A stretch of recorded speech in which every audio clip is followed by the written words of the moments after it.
ਹੁਣ ਕਹਿੰਦੇ ਇਆਜ਼ ਦਾ ਬੜਾ ਇਸ਼ਕ ਸੀ ਮਹਿਮੂਦ ਗਜਨਵੀ ਨਾਲ। ਹੁਣ ਮਹਿਮੂਦ ਗਜਨਵੀ ਨੇ, ਬਾਦਸ਼ਾਹ ਨੇ ਇਆਜ਼ ਨੂੰ ਹਮੇਸ਼ਾ ਆਪਣੇ ਨਾਲ ਰੱਖਣਾ, ਹਮੇਸ਼ਾ ਆਪਣੇ ਨਾਲ, ਜਿੱਥੇ ਵੀ ਜਾਣਾ। ਜੇ ਬਾਦਸ਼ਾਹ ਦਾ ਘੋੜਾ ਤਿਆਰ ਹੋਣਾ ਤਾਂ ਇਆਜ਼ ਦਾ ਘੋੜਾ ਵੀ ਨਾਲ ਹੀ ਤਿਆਰ ਹੋਣਾ, ਕਿਉਂਕਿ ਹਰ ਜਗ੍ਹਾ ਬਾਦਸ਼ਾਹ ਉਹਨੂੰ ਨਾਲ ਰੱਖਦਾ ਸੀ। ਕਹਿ ਜੋ ਚੁੱਕਾ ਸੀ ਕਿ ਇਹਨਾਂ ਮੈਨੂੰ ਮੰਗਿਆ ਹੈ, ਤਾਂ ਹੁਣ ਵਚਨ ਕੀਤਾ ਸੀ ਤੈਨੂੰ ਹਮੇਸ਼ਾ ਆਪਣੇ ਨਾਲ ਰੱਖਣਾ ਹੈ। ਹੁਣ ਜਦੋਂ ਕੁਝ ਸਮਾਂ ਗੁਜ਼ਰਿਆ, ਬਾਦਸ਼ਾਹ ਇਆਜ਼ ਦਾ ਬੜਾ ਖਿਆਲ ਰੱਖਦਾ ਸੀ, ਤਾਂ ਜਿਹੜੇ ਬਾਦਸ਼ਾਹ ਦੇ ਵਜ਼ੀਰ ਸੀ ਨਾ, ਮੰਤਰੀ ਸੀ, ਵਜ਼ੀਰ ਸੀ, ਹੋਰ ਦਰਬਾਰੀ ਸੀ, ਉਹ ਮਨੀ ਮਨ ਇਆਜ਼ ਨਾਲ ਕੀ ਕਰਨ ਲੱਗ ਪਏ? ਕਿਉਂਕਿ ਪਤਾ ਹੀ ਹੈ ਕਿ ਜਦੋਂ ਕੋਈ ਬਾਦਸ਼ਾਹ ਦੇ ਨੇੜੇ ਆਉਂਦਾ, ਜਿਹੜੇ ਬਾਕੀ ਦਰਬਾਰੀ ਹੁੰਦੇ ਆ ਉਹ ਅੰਦਰੋਂ ਅੰਦਰ ਜਲਣਾ ਸ਼ੁਰੂ ਹੋ ਜਾਂਦੇ, ਸੜਨਾ ਸ਼ੁਰੂ ਹੋ ਜਾਂਦੇ। ਬੜਾ ਇੱਕ ਗੁਲਾਮ ਹੋ ਕੇ ਇੰਨਾ ਨੇੜੇ ਹੋ ਗਿਆ ਹੈ, ਗੁਲਾਮ ਤਾਂ ਇੰਨਾ ਨੇੜੇ ਹੋ ਗਿਆ ਕਿ ਜਿੰਨਾ ਬਾਦਸ਼ਾਹ ਇਹਨੂੰ ਪੁੱਛਦਾ ਹੈ, ਇੰਨਾ ਪਿਆਰ ਕਰਦਾ ਹੈ। ਅਸੀਂ ਮੰਤਰੀ ਹਾਂ, ਅਸੀਂ ਸੈਨਾਪਤੀ ਹਾਂ, ਅਸੀਂ ਦਰਬਾਰ ਦੇ ਵਿੱਚ ਮੁੱਖ ਅਹੁਦੇਦਾਰ ਆ, ਪਰ ਸਾਨੂੰ ਬਾਦਸ਼ਾਹ ਪੁੱਛਦਾ ਤੱਕ ਨਹੀਂ। ਕਹਿੰਦੇ ਇੱਕ ਦਿਨ ਇੱਕ ਦਰਬਾਰ ਦੇ ਵਿੱਚ ਇੱਕ ਮੰਤਰੀ ਨੇ, ਇੱਕ ਵਜ਼ੀਰ ਨੇ ਕਹਿ ਹੀ ਦਿੱਤਾ ਕਿ ਮਹਾਰਾਜ ਤੁਸੀਂ ਇਸ ਗੁਲਾਮ ਨੂੰ ਇੰਨਾ ਮੂੰਹ ਨਾ ਲਾਇਆ ਕਰੋ, ਗੁਲਾਮਾਂ ਨੂੰ ਗੁਲਾਮਾਂ ਦੀ ਜਗ੍ਹਾ ਰੱਖੀਦਾ ਹੁੰਦਾ ਹੈ, ਪਰ ਤੁਸੀਂ ਇਹ ਗੁਲਾਮ ਨੂੰ ਸਿਰ ਚੜਾਇਆ ਆਪਣੇ। ਤਾਂ ਜਦੋਂ ਇੰਨੀ ਗੱਲ ਕਹੀ ਨਾ, ਤਾਂ ਉਸ ਵੇਲੇ ਬਾਦਸ਼ਾਹ ਕਹਿੰਦਾ, ਅੱਛਾ ਤੁਹਾਨੂੰ ਪਤਾ ਮੈਨੂੰ ਪ੍ਰੇਮ ਕਿਉਂ ਕਰਦਾ? ਹਾਲਾਂਕਿ ਇਆਜ਼ ਉਸ ਵੇਲੇ ਉੱਥੇ ਨਹੀਂ ਸੀ। ਤੁਹਾਨੂੰ ਪਤਾ ਮੈਂ ਇਆਜ਼ ਨੂੰ ਪ੍ਰੇਮ ਕਿਉਂ ਕਰਦਾ ਹਾਂ? ਚਲੋ ਇਆਜ਼ ਨੂੰ ਆਲਾਂ ਦਿਓ, ਫਿਰ ਦੱਸਾਂਗਾ। ਕਹਿੰਦੇ ਥੋੜੀ ਦੇਰ ਹੋਈ, ਇਆਜ਼ ਕਿਸੇ ਕੰਮ ਗਿਆ ਸੀ, ਵਾਪਸ ਆ ਗਿਆ। ਦਰਬਾਰ 'ਚ ਜਦੋਂ ਆਇਆ ਤਾਂ ਉਸਲੇ ਬਾਦਸ਼ਾਹ ਨੇ ਆਪਣੇ ਖਜ਼ਾਨਚੀ ਨੂੰ ਕਿਹਾ ਕਿ ਜਾ ਮੇਰੇ ਦਰਬਾਰ 'ਚੋਂ ਨਾ, ਮੇਰੇ ਖਜ਼ਾਨੇ 'ਚੋਂ ਸਭ ਤੋਂ ਕੀਮਤੀ ਮੋਤੀ ਦਰਬਾਰ 'ਚ ਲੈ ਕੇ ਆ, ਯਾਨੀ ਜੋ ਸਭ ਤੋਂ ਕੀਮਤੀ ਮੋਤੀ ਹੈ। ਖਜ਼ਾਨਚੀ ਗਿਆ ਔਰ ਵਾਕਈ ਖਜ਼ਾਨੇ ਵਿੱਚ ਜੋ ਸਭ ਤੋਂ ਕੀਮਤੀ ਮੋਤੀ ਸੀ ਉਹ ਲੈ ਕੇ ਆ ਗਿਆ। ਥਾਲੀ 'ਚ ਰੱਖਿਆ ਹੋਇਆ ਹੈ, ਸਜਾ ਕੇ ਲਿਆਂਦਾ ਕਿ ਬਾਦਸ਼ਾਹ ਨੇ ਮੰਗਾਇਆ ਹੈ। ਜਦੋਂ ਬਾਦਸ਼ਾਹ ਦੇ ਕੋਲ ਪਹੁੰਚਿਆ, ਬਾਦਸ਼ਾਹ ਨੇ ਹੱਥ 'ਚ ਮੋਤੀ ਉਠਾ ਕੇ ਦੇਖਿਆ ਤਾਂ ਖਜ਼ਾਨਚੀ ਨੂੰ ਪੁੱਛਿਆ ਕਿ ਮੋਤੀ ਸਭ ਤੋਂ ਕੀਮਤੀ ਹੈ? ਕਹਿੰਦਾ ਮਹਾਰਾਜ ਦੁਰਲਭ ਹੈ, ਦੁਰਲਭ, ਕੋਈ ਇੱਦਾਂ ਦੇ ਮੋਤੀ ਬਹੁਤ ਥੋੜੇ ਆ ਦੁਨੀਆ ਤੇ, ਔਰ ਇਹ ਸਾਡੇ ਖਜ਼ਾਨੇ 'ਚ ਹੈ। ਇਹ ਸਾਡੇ ਵਾਸਤੇ ਫਕਰ ਦੀ ਗੱਲ ਹੈ, ਸ਼ਾਨ ਦੀ ਗੱਲ ਹੈ, ਕਿਉਂਕਿ ਇੱਦਾਂ ਦੇ ਮੋਤੀ ਬਹੁਤ ਥੋੜੇ ਆ ਦੁਨੀਆ ਤੇ। ਤਾਂ ਉਸ ਵੇਲੇ ਬਾਦਸ਼ਾਹ ਨੇ ਇੱਕ ਸੈਨਿਕ ਨੂੰ ਕਿਹਾ, ਜਾ ਇੱਕ ਹਥੌੜਾ ਲੈ ਕੇ ਆ। ਕੀ ਮੰਗਾਇਆ? ਹਥੌੜਾ। ਸੈਨਿਕ ਗਿਆ, ਹਥੌੜਾ ਲੈ ਆਇਆ। ਤਾਂ ਬਾਦਸ਼ਾਹ ਨੇ ਆਪਣੇ ਵਜ਼ੀਰ ਨੂੰ ਬੁਲਾਇਆ, ਵਜ਼ੀਰ ਜਰਾ ਇਸ ਮੋਤੀ ਨੂੰ ਦੇਖ। ਵਜ਼ੀਰ ਨੇ ਕਿਹਾ ਮਹਾਰਾਜ ਖਜ਼ਾਨਚੀ ਸਾਹਿਬ ਦੱਸ ਰਹੇ ਹੈ ਬੜੇ ਦੁਰਲਭ ਹੈ, ਕਿਉਂਕਿ ਇਹ ਵੀ ਗੱਲ ਦੱਸ ਦਈਏ ਕਿ ਰਾਜਿਆਂ ਦੇ ਦਰਬਾਰਾਂ 'ਚ ਖਜ਼ਾਨਚੀ ਉਹਨਾਂ ਨੂੰ ਰੱਖਿਆ ਜਾਂਦਾ ਸੀ ਜਿਨ੍ਹਾਂ ਨੂੰ ਰਤਨਾਂ ਦੀ, ਹੀਰੇ ਮੋਤੀਆਂ ਦੀ ਪਰਖ ਹੁੰਦੀ ਹੈ। ਸਮਝਦੇ ਹੋ? ਨਹੀਂ ਤਾਂ ਦੁਕਾਨ ਤੇ ਹੁੰਦੇ ਨਾ ਜੋਰੀ ਸੁਨਿਆਰ, ਜਿਨ੍ਹਾਂ ਨੂੰ ਸੋਨੇ ਦੀ ਪਰਖ ਹੁੰਦੀ ਹੈ। ਖਜ਼ਾਨਚੀ ਵੀ ਉਹ ਹੁੰਦੇ ਜਿਨ੍ਹਾਂ ਦੇ ਅੰਦਰ ਗੁਣ ਹੁੰਦਾ ਹੈ ਕਿ ਕੋਈ ਸੋਨਾ ਲੈ ਕੇ ਆਵੇ, ਕੋਈ ਹੀਰਾ ਮੋਤੀ ਲੈ ਕੇ ਆਵੇ, ਤੁਹਾਨੂੰ ਪਤਾ ਹੋਵੇ ਅਸਲੀ ਹੈ ਜਾਂ ਨਕਲੀ। ਇਹ ਨਹੀਂ ਕਿ ਨਕਲੀ ਹੋਵੇ ਤਾਂ ਸੰਭਾਲ ਰੱਖੀ ਜਾਈਏ। ਇਸ ਲਈ ਖਜ਼ਾਨਚੀ ਨੇ ਜਦੋਂ ਦੱਸਿਆ ਤਾਂ ਵਜ਼ੀਰ ਨੇ ਕਿਹਾ ਮਹਾਰਾਜ ਸਾਡੇ ਖਜ਼ਾਨਚੀ ਸਾਹਿਬ, ਜਿੱਦਾਂ ਬੰਦਾ ਕਹਿੰਦਾ ਕਿ ਇਹ ਤਾਂ ਬੜੇ ਪਾਰਖੀ ਹੈ, ਇਹਨਾਂ ਨੇ ਕਿਹਾ ਦੁਰਲਭ ਹੈ, ਤਾਂ ਮਹਾਰਾਜ ਦੁਰਲਭ ਹੈ। ਤਾਂ ਉਸ ਵੇਲੇ ਫਿਰ ਬਾਦਸ਼ਾਹ ਨੇ ਪੁੱਛਿਆ ਇਹਦੀ ਕੀਮਤ ਕੀ ਹੋਏਗੀ? ਖਜ਼ਾਨਚੀ ਨੇ ਕਿਹਾ ਜੀ ਲੱਖਾਂ ਹੀ ਮੋਹਰਾਂ ਹੋ ਸਕਦੀ ਇਹਦੀ ਕੀਮਤ, ਕਿਉਂਕਿ ਦੁਰਲਭ ਹੈ। ਬਾਦਸ਼ਾਹ ਨੇ ਉਹ ਦਿੱਤਾ ਮੋਤੀ ਉਸ ਵਜ਼ੀਰ ਨੂੰ ਔਰ ਕਿਹਾ ਲੈ ਵਜ਼ੀਰ ਇਹ ਮੋਤੀ ਜ਼ਮੀਨ ਤੇ ਰੱਖ, ਥੋੜਾ ਲੈ ਔਰ ਤੋੜ ਦੇ ਇਸ ਨੂੰ। ਉਹ ਵਜ਼ੀਰ ਤਾਂ ਦੇਖਣ ਲੱਗ ਪਿਆ, ਇੱਕ ਦੁਰਲਭ ਚੀਜ਼, ਦੁਰਲਭ ਮੋਤੀ, ਔਰ ਬਾਦਸ਼ਾਹ ਕਹਿੰਦਾ ਤੋੜ ਦੇ ਇਸ ਨੂੰ। ਕਿਤੇ ਬਾਦਸ਼ਾਹ ਮੇਰੀ ਅਕਲ ਦਾ ਇਮਤਿਹਾਨ ਤਾਂ ਨਹੀਂ ਲੈ ਰਿਹਾ ਕਿ ਦੇਖੀਏ ਤੋੜਦਾ ਜਾਂ ਨਹੀਂ ਤੋੜਦਾ? ਕਿਤੇ ਇਹ ਨਾ ਹੋਵੇ ਮੈਂ ਤੋੜ ਦਿੱਤਾ ਤਾਂ ਬਾਦਸ਼ਾਹ ਕਵੇ ਜਦ ਤੈਨੂੰ ਪਤਾ ਸੀ ਦੁਰਲਭ ਹੈ ਤੋੜਿਆ ਕਿਉਂ ਤੂੰ? ਕਿਉਂਕਿ ਹੋ ਸਕਦਾ ਮੇਰਾ ਇਮਤਿਹਾਨ ਹੀ ਹੋਵੇ ਕੋਈ ਕਿ ਇਹਨੂੰ ਅਕਲ ਹੈ ਵੀ ਜਾਂ ਨਹੀਂ, ਕਿ ਕੀਮਤੀ ਚੀਜ਼ ਨੂੰ ਸੰਭਾਲਿਆ ਜਾਂਦਾ ਹੈ, ਤੋੜਿਆ ਜਾਂਦਾ ਹੈ। ਇਸ ਲਈ ਵਜ਼ੀਰ ਨੇ ਹੱਸ ਕੇ ਕਿਹਾ ਮਹਾਰਾਜ ਇੰਨਾ ਦੁਰਲਭ ਮੋਤੀ ਹੈ, ਸੰਭਾਲ ਕੇ ਰੱਖੋ, ਇਹਨੂੰ ਤੋੜਨਾ ਕਿਉਂ ਹੈ? ਜਦੋਂ ਖਜ਼ਾਨਚੀ ਨੇ ਦੱਸਿਆ ਹੈ, ਖਜ਼ਾਨਾ ਮੰਤਰੀ ਦੱਸ ਰਹੇ ਹੈ ਕਿ ਬੜਾ ਕੀਮਤੀ ਹੈ, ਇਹਦੇ ਵਰਗੇ ਹੈ ਹੀ ਨਹੀਂ, ਬੜੇ ਦੁਰਲਭ ਹੈ, ਇਹ ਮਹਾਰਾਜ ਸੰਭਾਲੋ, ਇਹਨੂੰ ਤੋੜਨਾ ਕਿਉਂ ਹੈ? ਬਾਦਸ਼ਾਹ ਨੇ ਦੂਜੇ ਵਜ਼ੀਰ ਨੂੰ ਕਿਹਾ, ਕਿਉਂਕਿ ਵਜ਼ੀਰ ਮੰਤਰੀ ਵੀ ਅਲੱਗ-ਅਲੱਗ ਕੈਟਾਗਰੀ 'ਚ ਹੁੰਦੇ ਆ। ਦੂਜੇ ਨੂੰ ਬੁਲਾਇਆ, ਉਹਨੂੰ ਕਿਹਾ ਤੂੰ ਥੋੜੀ ਲੈ ਤੋੜ। ਉਹਨੇ ਵੀ ਦੇਖਿਆ ਜਦ ਪਹਿਲੇ ਨੇ ਤੋੜਿਆ ਤਾਂ ਮੈਂ ਤੋੜ ਦੇਵਾਂ, ਮੈਂ ਤਾਂ ਮੂਰਖ ਬਣ ਜਾਣਾ ਫਿਰ, ਕਿ ਉਹਨੇ ਕੀਮਤੀ ਮੋਤੀ ਬਚਾ ਲਿਆ ਤਾਂ ਤੂੰ ਮੂਰਖ ਸੀ, ਤੂੰ ਤੋੜ ਦਿੱਤਾ। ਉਹਨਾਂ ਵੀ ਇਨਕਾਰ ਕਰਤਾ, ਕਹਿੰਦਾ ਨਹੀਂ ਮਹਾਰਾਜ ਇੰਨੇ ਕੀਮਤੀ ਮੋਤੀ ਨੂੰ ਕਿੱਦਾਂ ਤੋੜ ਦੇਵਾਂ। ਬਾਦਸ਼ਾਹ ਨੇ ਸੈਨਾਪਤੀ ਨੂੰ ਕਿਹਾ, ਉਹਨਾਂ ਵੀ ਇਹੀ ਜਵਾਬ ਦਿੱਤਾ, ਮਾਰੇ ਬੜਾ ਕੀਮਤੀ ਮੋਤੀ ਹੈ, ਇਹਨੂੰ ਕਿਉਂ ਤੋੜਨਾ, ਸੰਭਾਲ ਕੇ ਰੱਖੀਏ ਇਸ ਨੂੰ। ਕਹਿੰਦੇ ਜਿੰਨੇ ਉੱਥੇ ਵਜ਼ੀਰ ਸੀ ਜਾਂ ਜੋ ਵੀ ਅਹੁਦੇਦਾਰ ਸੀ, ਇਕੱਲੇ ਇਕੱਲੇ ਨੂੰ ਬਾਦਸ਼ਾਹ ਨੇ ਕਿਹਾ, ਸਾਰਿਆਂ ਨੇ ਨਾ ਕਰਤੀ, ਇਹ ਬੜਾ ਕੀਮਤੀ ਹੈ। ਫਿਰ ਬਾਦਸ਼ਾਹ ਨੇ ਇਆਜ਼ ਨੂੰ ਕਿਹਾ, ਇਆਜ਼ ਮੋਤੀ ਤੋੜ। ਜਿੱਦਾਂ ਹੀ ਕਿਹਾ, ਇਆਜ਼ ਨੇ ਚੱਕੀ ਥੋੜੀ ਮਾਰੀ, ਉੱਤੇ ਜ਼ੋਰ ਨਾਲ ਮੋਤੀ ਚੂਰ ਚੂਰ। ਸਾਰੇ ਵਜ਼ੀਰ ਸਾਰੇ ਮੰਤਰੀ ਹੱਸ ਪਏ, ਹਥੌੜਾ ਮਾਰਨ ਦੇ ਨਾਲ ਮੋਤੀ ਚੂਰ ਚੂਰ ਹੋ ਗਿਆ। ਸਾਰੇ ਹੱਸ ਪਏ, ਕਹਿੰਦੇ ਦੇਖਿਆ ਵੇ ਗੁਲਾਮ ਦਾ ਗੁਲਾਮ ਰਿਹਾ, ਇਹਨੂੰ ਕੀ ਪਤਾ ਮੋਤੀ ਦੀ ਕੀਮਤ ਕੀ ਸੀ।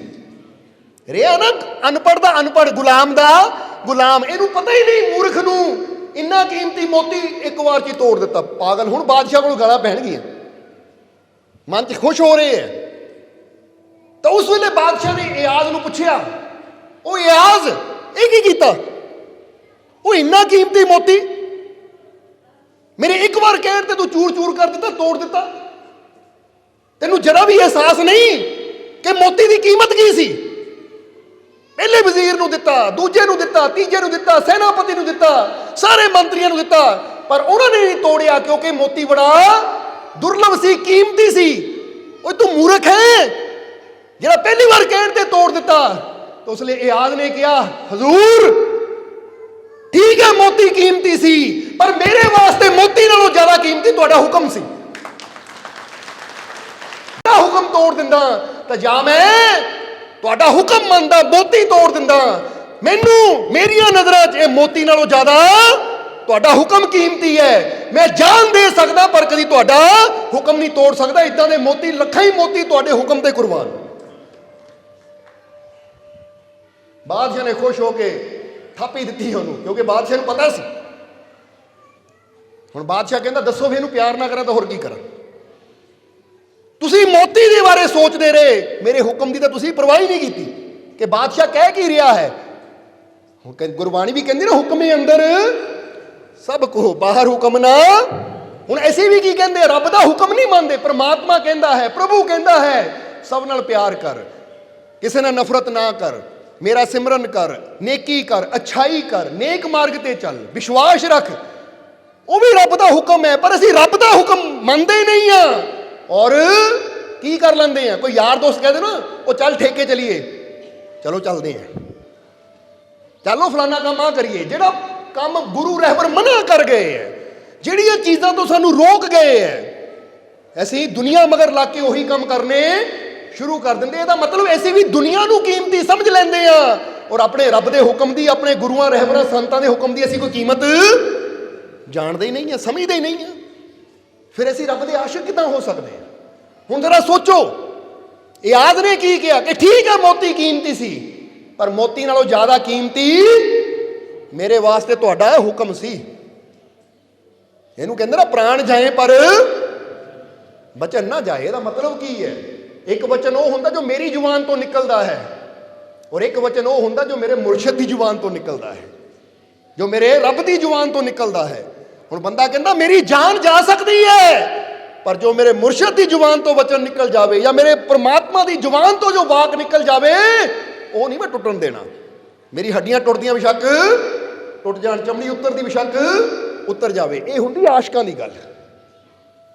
ਚੈੱਕ ਕਰੋ ਕਿ ਮੇਰੇ ਅੰਦਰ ਇਹ ਦੋ ਗੁਣ ਹੈ, ਕਿਉਂਕਿ ਪਹਿਲਾ ਗੁਣ ਇਆਜ਼ ਦਾ ਕੀ ਸੀ? ਦਾਤਾ ਵੱਲ ਨਹੀਂ ਦੇਖਿਆ, ਦਾਤਾ ਦੀ ਪਰਵਾਹ ਨਹੀਂ, ਦਾਤੇ ਦੀ ਪਰਵਾਹ। ਮੈਨੂੰ ਦਾਤਾ ਚਾਹੀਦਾ ਹੈ।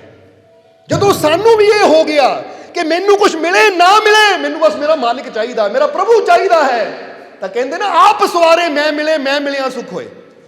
ਗੱਲ ਤਾਂ ਫੇਰ ਹੀ ਸੁੱਖਾਂ ਦੀ ਸ਼ੁਰੂਆਤ ਆਉਂਦੀ ਹੈ ਤਾਂ ਜਦੋਂ ਬੰਦੇ ਨੇ ਕੰਡੀਸ਼ਨ ਰੱਖੀ ਹੋਵੇ, ਸ਼ਰਤ ਰੱਖੀ ਹੋਵੇ, ਪਹਿਲਾਂ ਆਹ ਮਿਲੇ, ਮੇਰਾ ਆਹ ਕੰਮ ਹੋਵੇ, ਫਿਰ ਮੈਂ ਰੱਬ ਨੂੰ ਮੰਨਣਾ। ਪਹਿਲਾਂ ਮੇਰੀ ਆਹ ਸ਼ਰਤ ਪੂਰੀ ਹੋਵੇ, ਫਿਰ ਮੈਂ ਰੱਬ ਤੇ ਯਕੀਨ ਕਰਨਾ। ਤਾਂ ਸ਼ਰਤਾਂ ਨਾਲ ਕਦੀ ਉਹਦੀਆਂ ਰਹਿਮਤਾਂ ਨਹੀਂ ਮਿਲਦੀਆਂ। ਕਈ ਕਹਿ ਦਿੰਦੇ ਆ ਨਾ, ਮੇਰੇ ਔਲਾਦ ਨਹੀਂ ਹੈ, ਪਹਿਲਾਂ ਰੱਬ ਮੈਨੂੰ ਔਲਾਦ ਦੇਵੇ ਫਿਰ ਮੈਨੂੰ ਰੱਬ ਹੈ। ਰੱਬ ਲੱਖਾਂ ਕਰੋੜਾਂ ਨੂੰ ਦੇ ਰਿਹਾ, ਭਾਈ ਤੂੰ ਕਿੱਦਾਂ ਦੀਆਂ ਸ਼ਰਤਾਂ ਰੱਖ ਰਿਹਾ ਹੈ? ਬਲਕਿ ਪਹਿਲਾਂ ਕੀ ਹੈ, ਜੀਸਸ ਕ੍ਰਾਈਸਟ ਕਹਿੰਦੇ ਹੈ। ਜਰਾ ਪੜ੍ਹ ਕੇ ਦੇਖਣਾ, ਬਾਈਬਲ ਦੀ ਇੱਕ ਲਾਈਨ ਬੜੀ ਪਿਆਰੀ ਹੈ, ਜਿੱਥੇ ਜੀਸਸ ਕ੍ਰਾਈਸਟ, ਯਿਸੂ ਮਸੀਹ ਦੱਸ ਰਹੇ ਹੈ, ਕਹਿੰਦੇ ਇੱਕ ਉਹ ਹੁੰਦਾ ਹੈ ਜਿਹੜਾ ਕਹਿੰਦਾ ਪਹਿਲਾਂ ਰੱਬਾ ਮੈਨੂੰ ਦੇ, ਮੈਂ ਫਿਰ ਵਿਸ਼ਵਾਸ ਕਰਨਾ ਹੈ। ਤਾਂ ਇੱਕ ਉਹ ਹੁੰਦਾ ਹੈ, ਉਹਨੂੰ ਪਤਾ ਹੈ ਕਿ ਮੈਂ ਪਹਿਲਾਂ ਵਿਸ਼ਵਾਸ ਕਰਨਾ, ਫਿਰ ਮੇਰੇ ਰੱਬ ਨੇ ਮੈਨੂੰ ਦੇਣਾ ਹੈ। ਕਹਿੰਦੇ ਉਹਨੂੰ ਮਿਲਦਾ ਕਿਹਨੂੰ ਹੈ? ਇੱਕ ਖਾਲੀ ਰਹਿ ਜਾਂਦਾ ਹੈ, ਇੱਕ ਸਭ ਕੁਝ ਲੈ ਜਾਂਦਾ ਹੈ। ਹੁਣ ਕਿਹੜਾ ਖਾਲੀ ਰਹਿ ਜਾਂਦਾ ਤੇ ਕਿਹੜਾ ਸਭ ਕੁਝ ਲੈ ਜਾਂਦਾ ਹੈ? ਦੇਖੀਏ, ਤੁਹਾਨੂੰ ਪਤਾ ਕਿ ਨਹੀਂ? ਇੱਕ ਕਹਿੰਦਾ ਹੈ ਪਹਿਲਾਂ ਮੈਨੂੰ ਦੇ ਫਿਰ ਮੈਂ ਮੰਨਣਾ। ਬੋਲੋ, ਸਮਝਦੇ ਹੋ ਕਿ ਨਹੀਂ? ਤਾਂ ਇਦਾਂ ਦੇ ਬੰਦਿਆਂ ਨੂੰ ਕੁਝ ਨਹੀਂ ਮਿਲਦਾ।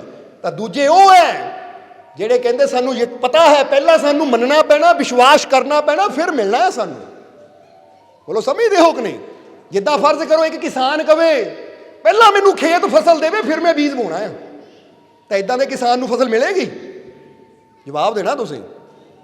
ਹੁਣ ਇੱਕ ਬੰਦਾ ਸੋਚੇ ਆ ਗਮਲਾ ਰੱਖ ਲਿਆ ਮੈਂ, ਪਹਿਲਾਂ ਗਮਲੇ 'ਚੋਂ ਫੁੱਲ ਨਿਕਲੇ ਫਿਰ ਮੈਂ ਬੀਜ ਬੋਊਂ, ਤਾਂ ਉਹਦਾ ਗਮਲਾ ਸਦਾ ਖਾਲੀ ਰਹਿ ਜਾਏਗਾ। ਦੂਜਾ ਸਮਝਦਾਰ ਹੈ, ਉਹਨੂੰ ਪਤਾ ਪਹਿਲਾਂ ਮੈਨੂੰ ਬੀਜ ਬੋਣਾ ਪੈਣਾ ਹੈ, ਪਹਿਲਾਂ ਮੈਨੂੰ ਫਸਲ ਬੋਣੀ ਪੈਣੀ ਹੈ, ਤਾਂ ਫਿਰ ਮੈਨੂੰ ਉਹ ਕੁਦਰਤ, ਉਹ ਰੱਬ ਦੀ ਰਹਿਮਤ ਕਈ ਗੁਣਾ ਕਰਕੇ ਮੋੜੇਗੀ ਵੀ, ਕਿਉਂਕਿ ਦਿੰਦੀ ਤਾਂ ਕੁਦਰਤ ਹੈ ਨਾ। ਕੁਦਰਤ ਯਾਨੀ ਰੱਬ, ਉਹਦੀ ਰਹਿਮਤ, ਉਹਦੀ ਕਿਰਪਾ।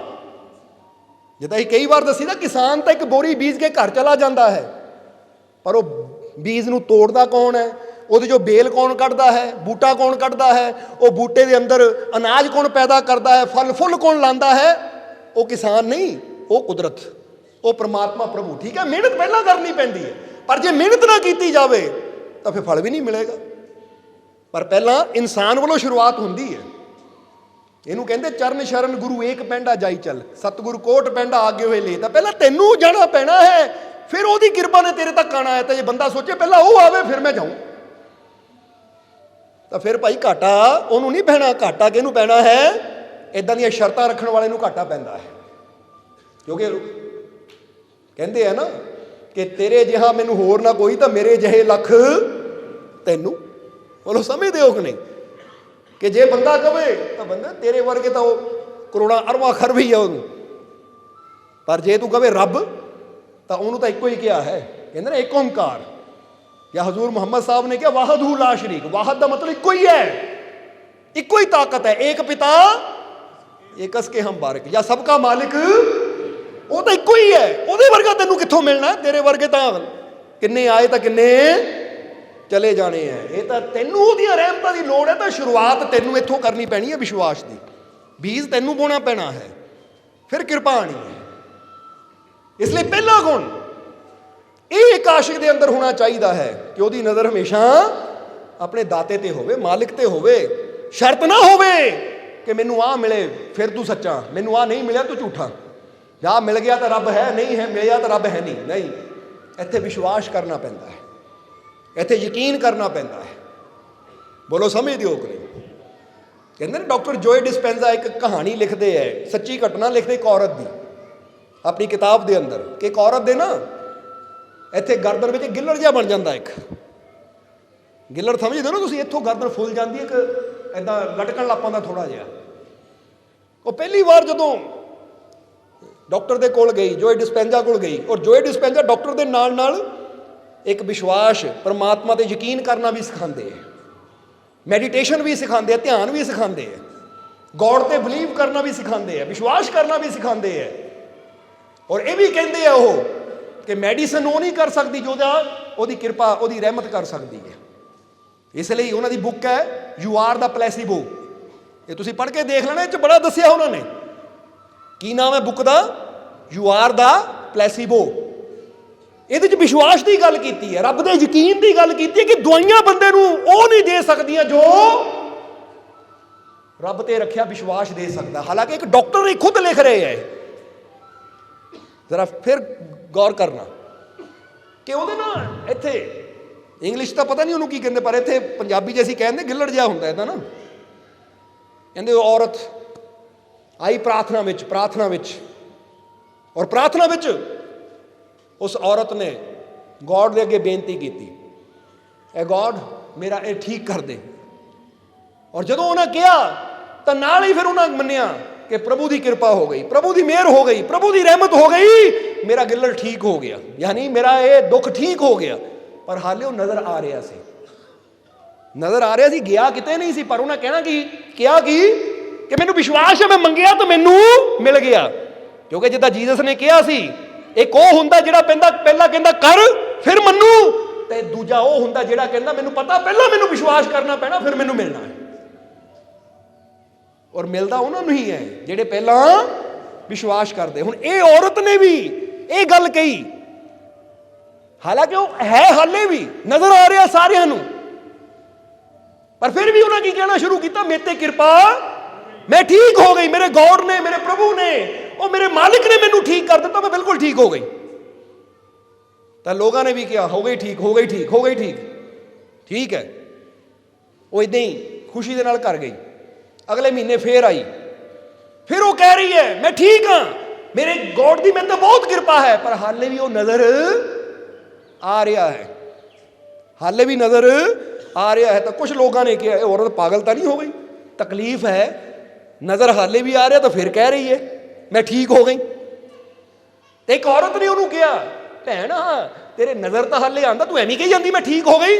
ਤਾਂ ਉਸ ਵੇਲੇ ਉਹਨਾਂ ਕੀ ਕਿਹਾ ਕਿ ਮੈਨੂੰ ਵਿਸ਼ਵਾਸ ਹੈ ਤੁਹਾਨੂੰ ਨਜ਼ਰ ਆ ਰਿਹਾ ਹੈ, ਪਰ ਗॉड ਦੇ ਘਰ 'ਚ ਤਾਂ ਮੈਂ ਠੀਕ ਹੋ ਗਈ ਹਾਂ, ਕਿਉਂਕਿ ਕਦੀ ਹੋ ਹੀ ਨਹੀਂ ਸਕਦਾ ਮੰਗੀਏ ਤਾਂ ਮਿਲੇ ਨਾ, ਮੈਨੂੰ ਯਕੀਨ ਹੈ ਮੈਂ ਠੀਕ ਹੋ ਗਈ। ਕਹਿੰਦੇ ਦੂਸਰੇ ਮਹੀਨੇ ਫੇਰ ਆਈ, ਫਿਰ ਉਹੀ ਖੁਸ਼ੀ ਨਾਲ ਮੈਂ ਠੀਕ ਹਾਂ, ਬਹੁਤ ਮੇਰੇ ਤੇ ਕਿਰਪਾ ਮੇਰੇ ਮਾਲਿਕ ਦੀ, ਮੇਰੇ ਗॉड ਦੀ, ਮੇਰੇ ਪ੍ਰਭੂ ਦੀ ਬਹੁਤ ਕਿਰਪਾ ਹੈ, ਮੈਂ ਪੂਰੀ ਤਰ੍ਹਾਂ ਠੀਕ ਹਾਂ, ਪਰ ਹਾਲੇ ਵੀ ਨਜ਼ਰ ਆ ਰਿਹਾ ਹੈ। ਤੀਸਰੇ ਮਹੀਨੇ ਵੀ ਨਜ਼ਰ ਆ ਰਿਹਾ ਹੈ। ਫਿਰ ਕੁਝ ਹੋਰ ਲੋਕਾਂ ਨੇ ਕਿਹਾ ਤੂੰ ਹਰ ਵਾਰ ਆ ਕੇ ਕਹਿੰਦੀ ਠੀਕ ਆ, ਸਾਹਮਣੇ ਤਾਂ ਹੈ, ਇਹ ਕੀ ਮਜ਼ਾਕ ਲਾਇਆ ਹੋਇਆ ਹੈ। ਉਹ ਕਹਿੰਦੀ ਤੁਸੀਂ ਸਾਰੇ ਵੀ ਰਲ ਕੇ ਕਹੋ ਨਾ ਤੂੰ ਠੀਕ ਨਹੀਂ ਆ, ਤਾਂ ਫਿਰ ਵੀ ਮੈਨੂੰ ਆਪਣੇ ਰੱਬ ਤੇ ਯਕੀਨ ਹੈ ਕਿ ਉਹਦੇ ਘਰ 'ਚ ਮੈਂ ਠੀਕ ਆ, ਤਾਂ ਮੈਂ ਠੀਕ ਆ, ਤੁਹਾਨੂੰ ਨਜ਼ਰ ਆਵੇ ਚਾਹੇ ਨਾ ਆਵੇ। ਉਹਦਾ ਵਿਸ਼ਵਾਸ ਕਿੰਨਾ ਪੱਕਾ ਸੀ, ਜਰਾ ਗੌਰ ਕਰਨਾ। ਨਹੀਂ ਤਾਂ ਇੱਥੇ ਬੰਦੇ ਨੂੰ ਕੋਈ ਕਹਿ ਦੇਵੇ ਨਾ ਆਹ ਤੇਰੇ ਤਾਂ ਦੁੱਖ ਉਦਾਂ ਹੀ ਹੈ, ਆਹ ਰਿਪੋਰਟ ਵਿੱਚ ਤਾਂ ਹਲੇ ਇਦਾਂ ਹੀ ਹੈ, ਆਹ ਹਾਲੇ ਫਲਾਨਾ ਤਾਂ ਸਾਹਮਣੇ ਹੀ ਹੈ, ਬੰਦਾ ਕਹਿੰਦਾ ਹਾਂ ਯਾਰ ਤੂੰ ਕਹਿੰਦਾ ਤਾਂ ਹੈਗਾ ਹੀ ਹੈ। ਪਰ ਉਹਨੇ ਇੰਨੇ ਲੋਕਾਂ ਦੀ ਗੱਲ ਨੂੰ ਕੀ ਕਿਹਾ ਕਿ ਤੁਸੀਂ ਸਾਰੇ ਵੀ ਕਹੋ ਤੂੰ ਠੀਕ ਨਹੀਂ ਹੋਈ, ਤੇਰੇ ਹਾਲੇ ਵੀ ਤਕਲੀਫ ਹੈ, ਮੈਂ ਤੁਹਾਡੀ ਗੱਲ ਨਹੀਂ ਮੰਨਣੀ, ਕਿਉਂਕਿ ਮੈਨੂੰ ਵਿਸ਼ਵਾਸ ਹੈ ਮੇਰੇ ਗॉड ਨੇ ਮੇਰੇ ਤੇ ਕਿਰਪਾ ਕਰ ਦਿੱਤੀ, ਮੈਂ ਠੀਕ ਹਾਂ। ਹੋਰ ਜ਼ਰਾ ਹੁਣ ਗੌਰ ਕਰਨਾ, ਜੋ ਸਾਰਿਆਂ ਨੇ ਕਿਹਾ ਤੂੰ ਠੀਕ ਨਹੀਂ, ਉਹਨੇ ਵਿਸ਼ਵਾਸ ਨਾ ਕਿਹਾ ਮੈਂ ਠੀਕ ਹਾਂ। ਔਰ ਘਰ ਜਾ ਕੇ ਸ਼ਾਮ ਨੂੰ ਸੌਣ ਤੋਂ ਪਹਿਲਾਂ ਉਹਨੇ ਗॉड ਨੂੰ ਕਿਹਾ ਐ ਗॉड, ਐ ਮੇਰੇ ਮਾਲਿਕ, ਮੈਨੂੰ ਯਕੀਨ ਹੈ ਤੂੰ ਮੈਨੂੰ ਠੀਕ ਕਰ ਦਿੱਤਾ ਹੈ, ਮੈਨੂੰ ਪੂਰਾ ਵਿਸ਼ਵਾਸ ਹੈ, ਮੈਨੂੰ 1% ਰੱਤੀ ਭਰ ਵੀ ਸ਼ੰਕਾ ਨਹੀਂ ਹੈ, ਮੈਨੂੰ ਪੂਰਾ ਯਕੀਨ ਹੈ ਤੂੰ ਮੈਨੂੰ ਠੀਕ ਕਰ ਦਿੱਤਾ ਹੈ, ਮੈਂ ਦਿਲੋਂ ਮੰਨਦੀ ਹਾਂ, ਤੂੰ ਤਾਂ ਮੇਰੇ ਦਿਲ ਦੀਆਂ ਜਾਣਦਾ ਹੈ, ਮੈਨੂੰ ਪਤਾ ਮੈਂ ਠੀਕ ਹਾਂ। ਪਰ ਐ ਗॉड ਆ ਜਿਹੜੇ ਗਿੱਲੜ ਕਰਕੇ ਨਾ ਆ ਜੋ ਬਾਹਰ ਨਜ਼ਰ ਆ ਰਿਹਾ ਹੈ, ਇਹਦੇ ਕਰਕੇ ਦੁਨੀਆ ਕਹਿੰਦੀ ਹੈ ਤੂੰ ਠੀਕ ਨਹੀਂ, ਤੈਨੂੰ ਗॉड ਨੇ ਠੀਕ ਨਹੀਂ ਕੀਤਾ, ਮੈਨੂੰ ਪਤਾ ਤੂੰ ਮੈਨੂੰ ਠੀਕ ਕਰ ਦਿੱਤਾ ਹੈ, ਪਰ ਆ ਜਿਹੜੀ ਚੀਜ਼ ਕਰਕੇ ਦੁਨੀਆ ਕਹਿੰਦੀ ਗॉड ਨੇ ਤੈਨੂੰ ਠੀਕ ਨਹੀਂ ਕੀਤਾ, ਮੈਂ ਆਪਣੇ ਵਾਸਤੇ ਨਹੀਂ, ਮੈਂ ਇਹ ਦੁਨੀਆ ਵਾਸਤੇ ਤੇਰੇ ਤੋਂ ਮੰਗਦੀ ਕਿ ਇਹਨੂੰ ਵੀ ਗਾਇਬ ਕਰ ਦੇ ਤਾਂ ਕਿ ਉਹਨੂੰ ਪਤਾ ਲੱਗ ਜਾਵੇ ਕਿ ਮੈਂ ਠੀਕ ਹਾਂ। ਕਹਿੰਦੇ ਜਦੋਂ ਇਸ ਵਿਸ਼ਵਾਸ ਨਾਲ ਪ੍ਰਾਰਥਨਾ ਕਰਕੇ ਸੁੱਤੀ, ਸਵੇਰੇ ਉੱਠੀ, ਉਹ ਵੀ ਠੀਕ ਹੋ ਚੁੱਕਾ ਸੀ। ਇਹ ਸੱਚੀ ਘਟਨਾ ਹੈ, ਕੋਈ ਕਹਾਣੀ ਨਹੀਂ ਹੈ, ਕਿਉਂਕਿ ਕੁਝ ਐਸੇ ਸਾਇੰਟਿਸਟ ਹੁੰਦੇ ਆ ਜਿਹੜੇ ਨਾ ਇਹ ਚੀਜ਼ਾਂ ਨੂੰ ਜਾਂਚ ਪਰਖ ਕੇ ਫਿਰ ਲਿਖਦੇ ਆ।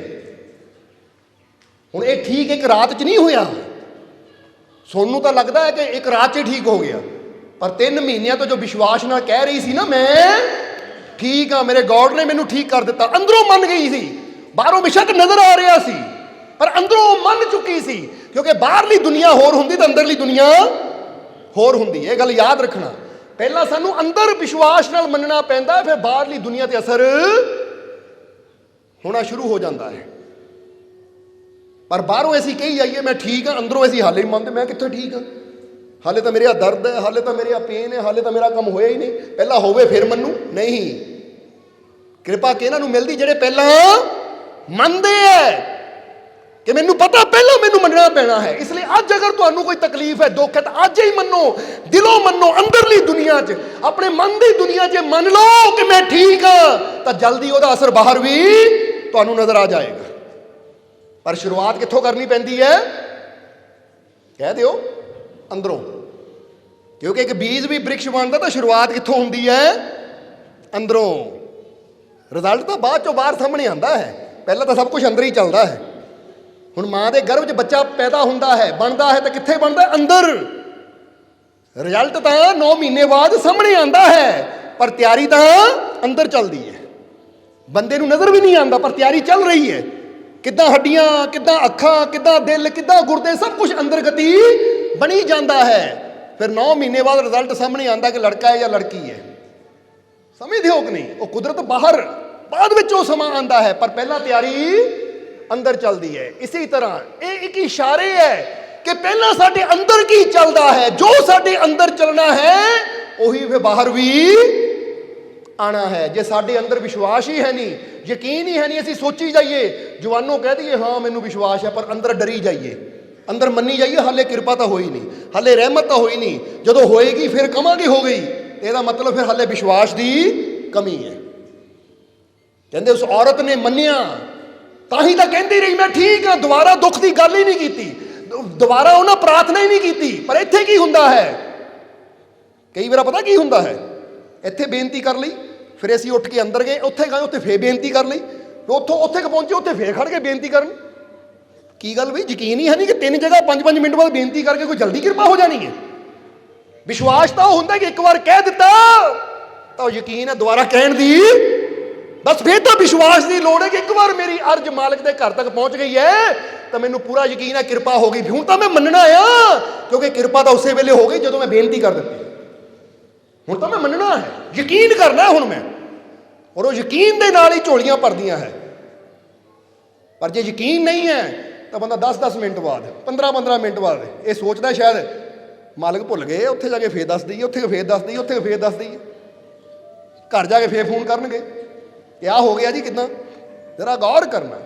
ਹੁਣ ਉਸ ਔਰਤ ਨੇ 3 ਮਹੀਨੇ ਯਕੀਨ ਰੱਖਿਆ, ਔਰ 3 ਮਹੀਨਿਆਂ 'ਚ ਉਹਦਾ ਉਹ ਦੁੱਖ ਉਹਨੇ ਤੇ ਮੰਨ ਲਿਆ ਸੀ ਦੂਰ ਹੋ ਗਿਆ। ਹਾਲਾਂਕਿ ਬਾਹਰ ਨਜ਼ਰ ਆ ਰਿਹਾ ਹੈ, ਉਹਨੂੰ ਫੋੜਾ ਕਹਿ ਲਓ, ਕੁਛ ਵੀ ਕਹਿ ਲਓ, ਨਜ਼ਰ ਆ ਰਿਹਾ ਹੈ ਕਿ ਹਾਲੇ ਠੀਕ ਨਹੀਂ ਹੋਇਆ, ਪਰ ਉਹ ਅੰਦਰੋਂ ਮੰਨ ਚੁੱਕੀ ਹੈ ਕਿ ਮੈਂ ਇਹਲੇ ਦੁਬਾਰਾ ਉਹਨੇ ਕਿਹਾ ਹੀ ਨਹੀਂ ਕਿ ਰੱਬਾ ਹਾਲੇ ਵੀ ਹੈ, ਆ ਮੈਂ ਬੇਨਤੀ ਕੀਤੀ ਜੀ ਹਾਲੇ ਲਮਕਦਾ ਪਿਆ ਹੈ, ਹਾਲੇ ਆ ਦੁੱਖ ਤਾਂ ਹੈ, ਕਿਰਪਾ ਕਰ, ਕਿਉਂ ਨਹੀਂ ਦੂਰ ਹੋਇਆ, ਮੈਂ ਇੰਨੇ ਵਿਸ਼ਵਾਸ ਨਾਲ ਨਹੀਂ, ਉਹ ਪਹਿਲਾਂ ਹੀ ਮੰਨ ਗਈ, ਇੱਦਾਂ ਹੀ ਪ੍ਰਾਰਥਨਾ ਕੀਤੀ ਕਿ ਐ ਮੇਰੇ ਮਾਲਿਕ, ਐ ਮੇਰੇ ਪ੍ਰਭੂ, ਐ ਗੋਡ, ਮੇਰਾ ਇਹ ਦੁੱਖ ਦੂਰ ਕਰ। ਫਿਰ ਨਾਲ ਹੀ ਕਹਿਤਾ ਮੈਨੂੰ ਯਕੀਨ ਹੈ, ਮੈਂ ਕਹਿ ਦਿੱਤਾ, ਤੂੰ ਸੁਣ ਲਈ, ਪੂਰਾ ਕਰ ਦਿੱਤਾ, ਕਿਰਪਾ ਹੋ ਗਈ, ਯਕੀਨ ਹੈ ਮੈਨੂੰ। ਉਸ ਦਿਨ ਤੋਂ ਬਾਅਦ ਦੁਬਾਰਾ ਨਹੀਂ ਉਹਨਾਂ ਕਿਹਾ ਕਿ ਹਾਲੇ ਤੱਕ ਹੋਇਆ ਨਹੀਂ, ਹਾਲੇ ਤੱਕ ਹੋਇਆ ਨਹੀਂ, ਨਹੀਂ, ਵਿਸ਼ਵਾਸ ਰੱਖਿਆ, ਯਕੀਨ ਰੱਖਿਆ। ਔਰ ਫਿਰ 3 ਮਹੀਨੇ ਆਂਦੀ ਰਹੀ, ਪਰ ਕੀ ਕਹਿੰਦੀ ਰਹੀ, ਮੈਂ ਠੀਕ ਹਾਂ, ਮੇਰੇ ਤੇ ਕਿਰਪਾ ਹੋ ਗਈ, ਦੇਖੋ ਮੈਂ ਠੀਕ ਹਾਂ। ਔਰ ਸਿਰਫ ਬੋਲਦੀ ਨਹੀਂ ਸੀ, ਉਹਦੇ ਚਿਹਰੇ ਦੀ ਖੁਸ਼ੀ ਤੋਂ ਪਤਾ ਲੱਗਦਾ ਸੀ ਕਿ ਵਾਕਈ ਆਪਣੇ ਆਪ ਨੂੰ ਫੀਲ ਕਰ ਰਹੀ ਹੈ ਮੈਂ ਠੀਕ ਹਾਂ। ਪਰ ਫਿਰ ਲਾਸਟ ਵਿੱਚ ਉਹਨੇ ਕੀ ਕਿਹਾ, ਗੋਡ ਮੈਨੂੰ ਤਾਂ ਯਕੀਨ ਹੈ ਕਿ ਤੂੰ ਮੈਨੂੰ ਠੀਕ ਕਰ ਦਿੱਤਾ ਹੈ, ਮੈਨੂੰ ਅੰਦਰੋਂ ਪਤਾ ਤੂੰ ਠੀਕ ਕਰ ਦਿੱਤਾ ਹੈ, ਪਰ ਇਹ ਦੁਨੀਆ ਨੂੰ ਯਕੀਨ ਉਦੋਂ ਆਣਾ ਜਦੋਂ ਬਾਹਰ ਨਿਸ਼ਾਨੀ ਮਿਲਣੀ ਹੈ। ਇਸ ਲਈ ਮੈਨੂੰ ਯਕੀਨ ਹੈ, ਮੈਂ ਆਪਣੀ ਖਾਤਰ ਨਹੀਂ ਕਹਿੰਦੀ, ਇਹ ਦੁਨੀਆ ਨੂੰ ਪਤਾ ਲੱਗ ਜਾਵੇ, ਮੈਂ ਇਸ ਲਈ ਕਹਿੰਦੀ ਇਹ ਵੀ ਠੀਕ ਕਰ ਦੇ। ਤਾਂ ਉਹ ਰਾਤ ਹੀ ਉਹ ਸ਼ਕਤੀਸ਼ਾਲੀ ਪਰਮਾਤਮਾ ਦੀ ਸ਼ਕਤੀ ਨੇ ਕੰਮ ਕੀਤਾ। ਹੁਣ ਜ਼ਰਾ ਗੌਰ ਕਰਨਾ, ਇਹਨੂੰ ਕਹਿੰਦੇ ਉਹਦੀ ਰਹਿਮਤ, ਉਹਦੀ ਕਿਰਪਾ, ਕਿ ਉਹ ਰਾਤੋਂ ਰਾਤ ਉਹਦਾ ਉਹ ਜਿਹੜਾ ਸੀ ਨਾ ਉਹ ਵੀ ਠੀਕ ਹੋ ਗਿਆ। ਕਿਉਂਕਿ ਦੁਨੀਆ ਨੂੰ ਕਹਿੰਦੇ ਇੱਦਾਂ ਯਕੀਨ ਆਣਾ ਤਾਂ ਠੀਕ ਹੈ, ਪਰ ਰੱਬ ਨੇ ਵੀ ਇਹ ਕਿਹਾ ਕਿ ਪਹਿਲਾਂ ਤੇਰਾ ਵਿਸ਼ਵਾਸ ਸੀ, ਤੇਰਾ ਯਕੀਨ ਸੀ, ਤਾਂ ਫਿਰ ਕਿਰਪਾ ਆਈ ਹੈ।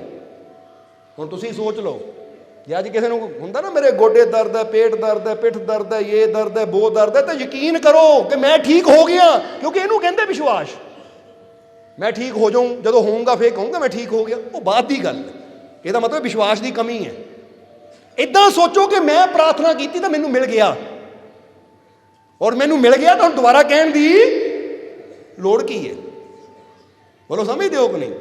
ਇਹ ਤਾਂ ਉਹੀ ਗੱਲ ਹੁੰਦੀ ਨਾ ਕਿ ਕੋਈ ਆ ਕੇ ਤੁਹਾਡੇ ਕੋਲ ਇੱਕ ਚੀਜ਼ ਮੰਗ ਲਵੇ, ਫਰਜ਼ ਕਰੋ ਉਦਾਹਰਨ ਲੈ ਲਓ, ਕੋਈ ਆ ਕੇ ਤੁਹਾਡੇ ਕੋਲ ਮੋਬਾਈਲ ਮੰਗ ਲਵੇ ਤਾਂ ਤੁਸੀਂ ਉਸ ਲਈ ਮੋਬਾਈਲ ਦੇ ਦਿੱਤਾ, ਹੁਣ ਉਹ ਫਿਰ ਕਵੇ ਮੋਬਾਈਲ ਤਾਂ ਦੇ ਦੇ, ਆ ਮੋਬਾਈਲ ਤਾਂ ਦੇ ਦੇ, ਉਹ ਭਾਈ ਤੈਨੂੰ ਤਾਂ ਪਹਿਲਾਂ ਹੀ ਦੇ ਦਿੱਤਾ। ਜਦੋਂ ਪਹਿਲਾਂ ਹੀ ਮਿਲ ਗਿਆ ਤਾਂ ਦੁਬਾਰਾ ਉਹ ਕਹਿੰਦਾ ਹੀ ਨਹੀਂ ਕਿ ਦੇ ਦੇ, ਕਿਉਂਕਿ ਉਹਨੂੰ ਪਤਾ ਮੈਨੂੰ ਚੀਜ਼ ਮਿਲ ਚੁੱਕੀ ਹੈ, ਬਾਰ-ਬਾਰ ਕਹਿਣ ਦੀ ਕੀ ਲੋੜ ਹੈ। ਬਸ ਇੱਦਾਂ ਹੀ ਰੱਬ ਦੇ ਨਾਲ ਯਕੀਨ ਜੋੜਨਾ ਹੈ ਕਿ ਜਦੋਂ ਮੈਂ ਆਪਣੇ ਮਾਲਿਕ ਦੇ ਘਰ 'ਚ ਬੇਨਤੀ ਕਰ ਦਿੱਤੀ ਤਾਂ ਮੈਨੂੰ ਮਿਲ ਗਈ, ਹੁਣ ਦੁਬਾਰਾ ਕਹਿਣ ਦੀ ਕੋਈ ਹੋਰ ਨਵੀਂ ਗੱਲ ਹੈ ਤਾਂ ਦੱਸੀਏ, ਇਹਦੇ ਬਾਰੇ ਤਾਂ ਬੇਨਤੀ ਕਰਨ ਦੀ ਹੁਣ ਲੋੜ ਹੀ ਨਹੀਂ। ਬਸ ਉਹਦੇ ਨਾਮ ਦੀ ਜਿੱਦਾਂ ਮਾਈ ਰੂੜੀ ਨੇ ਨਿਆਜ਼ ਦਿੱਤੀ ਸੀ ਤਾਂ ਡੁੱਬੀਆਂ ਬੇੜੀਆਂ ਬਣਨ ਲੱਗ ਗਈਆਂ, ਮਾਈ ਰੂੜੀ ਨੂੰ ਦੁਬਾਰਾ ਕਹਿਣ ਦੀ ਲੋੜ ਨਹੀਂ ਪਈ ਸੀ। ਸਮਝਦੇ ਹੋ ਕਿ ਨਹੀਂ? ਫਿਰ ਤਾਂ ਬਸ ਹੁਕਮ ਨੂੰ ਪੂਰਾ ਕਰੀਏ ਤਾਂ ਫਿਰ ਕਿਰਪਾ ਹੋ ਜਾਂਦੀ ਹੈ, ਰਹਿਮਤ ਹੋ ਜਾਂਦੀ ਹੈ। ਇਸ ਲਈ ਇਹਨੂੰ ਕਹਿੰਦੇ ਪਿਆਰ, ਯਕੀਨ, ਵਿਸ਼ਵਾਸ, ਕਿ ਅਸੀਂ ਵਿਸ਼ਵਾਸ ਰੱਖਣਾ ਆਪਣੇ ਮਾਲਿਕ ਤੇ। ਇਹ ਨਹੀਂ ਕਿ ਪਹਿਲਾਂ ਮਿਲੇ ਤਾਂ ਫਿਰ ਪਹਿਲਾਂ ਖਜ਼ਾਨਾ ਮਿਲ ਜਾਵੇ, ਪਹਿਲਾਂ ਦਾਤਾਂ ਮਿਲ ਜਾਣ, ਦਾਤੇ ਦੀ ਗੱਲ ਤਾਂ ਬਾਅਦ ਚੋਂ ਕਰਾਂਗੇ। ਨਹੀਂ, ਜਿਹੜੇ ਆਸ਼ਿਕ ਹੁੰਦੇ ਉਹ ਕਹਿੰਦੇ ਦਾਤਾ ਪਹਿਲਾਂ ਮਿਲੇ, ਦਾਤਾ ਮਿਲਣ ਚਾਹੇ ਭੁੱਖਾ ਰੱਖ, ਨੰਗਾ ਰੱਖ, ਧੁੱਪੇ ਬਿਠਾ, ਛਾਵੇਂ ਬਿਠਾ, ਫੁੱਲ ਤੇ ਬਿਠਾ, ਕੰਡੇ ਤੇ ਬਿਠਾ, ਜਿੱਥੇ ਮਰਜੀ ਬਿਠਾ, ਬਸ ਤੂੰ ਮਿਲ ਜਾਵੇਂ। ਇਸ ਲਈ ਤਾਂ ਸੁਲਤਾਨ ਬਾਹੂ ਕਹਿੰਦੇ ਨੇ, ਜੇ ਸਿਰ ਦਿੱਤਿਆਂ ਰੱਬ ਮਿਲ ਜਾਵੇ ਬਾਹੂ ਤਾਂ ਉਸ ਮੌਤੋਂ ਕੀ, ਕਹਿੰਦੇ ਵੀ ਉਹ ਮੌਤ ਤੋਂ ਕੀ ਡਰਨਾ, ਹੱਸ ਕੇ ਮਰਨ ਨੂੰ ਤਿਆਰ ਹਾਂ। ਜਿੱਦਾਂ ਹੀ ਸੰਤ ਦਾਦੂ ਦਿਆਲ ਦੀ ਬਾਣੀ ਦਾ ਇੱਕ ਸ਼ਬਦ ਦੱਸੀਦਾ ਹੈ, ਕੀ ਕਹਿੰਦੇ ਸੰਤ ਦਾਦੂ ਦਿਆਲ, ਕਿ ਜੇ ਮੁਝ ਹੋਤੇ लाख सिर तो लाखों देता बार, ਸਾਈਂ ਦਿਆ ਮੁਝੇ ਏਕ ਸਿਰ ਸੌਂਪੂ ਨਾਲ ਪਿਆਰ। ਕਹਿੰਦੇ ਐ ਮੇਰੇ ਮਾਲਿਕ, ਐ ਮੇਰੇ ਪ੍ਰਭੂ, ਜੇ ਲੱਖਾਂ ਸਿਰ ਦਿੰਦਾ ਤਾਂ ਲੱਖਾਂ ਹੀ ਹੱਸ ਕੇ ਤੇਰੇ ਤੇ ਬਾਰ ਦਿੰਦਾ, ਕੱਟ ਕੱਟ ਕੇ ਤੇਰੇ ਪੈਰਾਂ 'ਚ ਰੱਖ ਦਿੰਦਾ, ਪਰ ਤੂੰ ਮੈਨੂੰ ਇੱਕ ਸਿਰ ਦਿੱਤਾ ਹੈ ਤੇ ਇਹਨੂੰ ਮੈਂ ਬੜੇ ਪਿਆਰ ਨਾਲ ਤੇਰੇ ਚਰਨਾਂ 'ਚ ਰੱਖ ਰਿਹਾ, ਹੁਣ ਤੇਰਾ ਆ, ਮੇਰਾ ਮੁਝ ਮੇਂ ਕਿਛ ਨਹੀਂ, ਜੋ ਕਿਛ ਹੈ ਸੋ ਤੇਰਾ। ਇਹਨੂੰ ਕਹਿੰਦੇ ਇਸ਼ਕ, ਇਹਨੂੰ ਕਹਿੰਦੇ ਮੁਹੱਬਤ, ਇਹਨੂੰ ਕਹਿੰਦੇ ਪਿਆਰ। ਇਹ ਗੁਣ ਹੋਣਾ ਚਾਹੀਦਾ ਇੱਕ ਆਸ਼ਿਕ ਦੇ ਅੰਦਰ। ਪਹਿਲਾ ਗੁਣ ਇਹ ਕਿ ਨਜ਼ਰ ਦਾਤੇ ਤੇ ਹੋਵੇ, ਮਾਲਿਕ ਤੇ ਹੋਵੇ। ਦੂਜਾ ਗੁਣ ਕਿ ਹੁਕਮ ਜਰਾ ਜ਼ਿਆਦਾ ਕੀਮਤੀ ਹੈ, ਚੀਜ਼ਾਂ ਕੀਮਤੀ ਨਹੀਂ ਹੈ। ਇਆਜ਼ ਨੇ ਮੋਤੀ 1 ਸੈਕਿੰਡ ਵਿੱਚ ਤੋੜ ਦਿੱਤਾ, ਚੱਕਿਆ ਥੋੜਾ ਨਾਲ ਹੀ ਚਕਨਾਚੂਰ ਕਰ ਦਿੱਤਾ। ਤਾਂ ਬਾਦਸ਼ਾਹ ਨੇ ਪੁੱਛੋ, ਇੰਨਾ ਕੀਮਤੀ ਮੋਤੀ ਤੂੰ ਜ਼ਰਾ ਨਹੀਂ ਸੋਚਿਆ? ਤਾਂ ਉਹਨੇ ਕੀ ਜਵਾਬ ਦਿੱਤਾ ਕਿ ਮਹਾਰਾਜ ਠੀਕ ਹੈ ਮੋਤੀ ਕੀਮਤੀ ਸੀ, ਪਰ ਮੇਰੀਆਂ ਨਜ਼ਰਾਂ 'ਚ ਮੋਤੀ ਨਾਲੋਂ ਤੁਹਾਡਾ ਹੁਕਮ ਜ਼ਿਆਦਾ ਕੀਮਤੀ ਸੀ। ਜਾਂ ਤਾਂ ਮੈਂ ਮੋਤੀ ਨੂੰ ਬਚਾਉਂਦਾ, ਹੁਕਮ ਤੋੜ ਦਿੰਦਾ, ਤਾਂ ਜਾਂ ਹੁਕਮ ਮੰਨਦਾ, ਮੋਤੀ ਤੋੜ ਦਿੰਦਾ। ਔਰ ਮੈਂ ਮੋਤੀ ਤੋੜਨਾ ਮੁਨਾਸਿਬ ਸਮਝਿਆ, ਤੁਹਾਡਾ ਹੁਕਮ ਤੋੜਨਾ ਨਹੀਂ, ਕਿਉਂਕਿ ਮੇਰੀਆਂ ਨਜ਼ਰਾਂ 'ਚ ਤੁਹਾਡਾ ਹੁਕਮ ਇਹਨਾਂ ਲੱਖਾਂ ਕਰੋੜਾਂ ਮੋਤੀਆਂ ਤੋਂ ਜ਼ਿਆਦਾ ਕੀਮਤੀ ਹੈ। ਤੁਸੀਂ ਤਾਂ ਮੈਨੂੰ ਕਹੋ ਕਿ ਪੂਰੇ ਖਜ਼ਾਨੇ ਨੂੰ ਅੱਗ ਲਾ ਦੇ, ਤਾਂ ਤੁਹਾਡਾ ਹੁਕਮ ਹੋਵੇ ਤਾਂ ਖਜ਼ਾਨੇ ਨੂੰ ਅੱਗ ਲਾ ਦੇਵਾਂ। ਮਹਾਰਾਜ ਤੁਹਾਡਾ ਹੁਕਮ ਦੇ ਸਾਹਮਣੇ ਖਜ਼ਾਨੇ ਕੀ ਹੈ, ਇਹ ਦੁਨੀਆ ਕੀ ਹੈ, ਹਜ਼ਾਰਾਂ ਹੀਰੇ ਮੋਤੀ ਕੀ ਹੈ, ਤੁਹਾਡਾ ਹੁਕਮ ਬੜਾ ਹੈ। ਇਹ ਹੈ ਆਸ਼ਿਕ ਦੀ ਨਿਸ਼ਾਨੀ, ਕਿਉਂਕਿ ਆਸ਼ਿਕ ਆਪਣੀ ਈਗੋ ਨਹੀਂ ਦੇਖਦਾ, ਆਪਣਾ ਹੰਕਾਰ ਨਹੀਂ ਦੇਖਦਾ। ਹੁਣ ਫਰਜ਼ ਕਰੋ ਮੁਰਸ਼ਿਦ ਕਹਿੰਦਾ ਕਿਸੇ ਨਾਲ ਨਫ਼ਰਤ ਨਹੀਂ ਕਰਨੀ, ਕਿਸੇ ਨੂੰ ਗਾਲੀ ਨਹੀਂ ਦੇਣੀ, ਬੰਦਾ ਜਾਂਦਾ ਹੈ ਕੋਈ ਮਾੜਾ ਜਿਹਾ ਬੋਲ ਦਿੰਦਾ ਗਾਲੀ, ਲੈ ਇਹ ਨਾ ਮੇਰੇ ਹੰਕਾਰ ਨੂੰ ਲਲਕਾਰਿਆ ਸੀ, ਮੈਂ ਕਿਤੇ ਇਹਨੂੰ ਛੱਡ ਦਿੰਦਾ। ਇਹਦਾ ਮਤਲਬ ਤੈਨੂੰ ਹੰਕਾਰ ਦੀ ਫਿਕਰ ਹੈ, गुरु के हुक्म की कोई फिक्र ही नहीं है। वीडियो अच्छी लगी हो तो कृपया इसे शेयर जरूर करें। आपके शेयर करने से अगर किसी की जिंदगी में अच्छा बदलाव आता है, पॉजिटिव चेंज आती है, तो ये भी आपकी तरफ से किया गया एक नेक कर्म होगा, एक सेवा होगी। तो वीडियो को शेयर जरूर करें और वीडियो देखने के लिए सर्व संजय दरबार कांटियां शरीफ यूट्यूब चैनल को सब्सक्राइब करें और फेसबुक पेज को फॉलो करना ना भूलें। जय माता दी।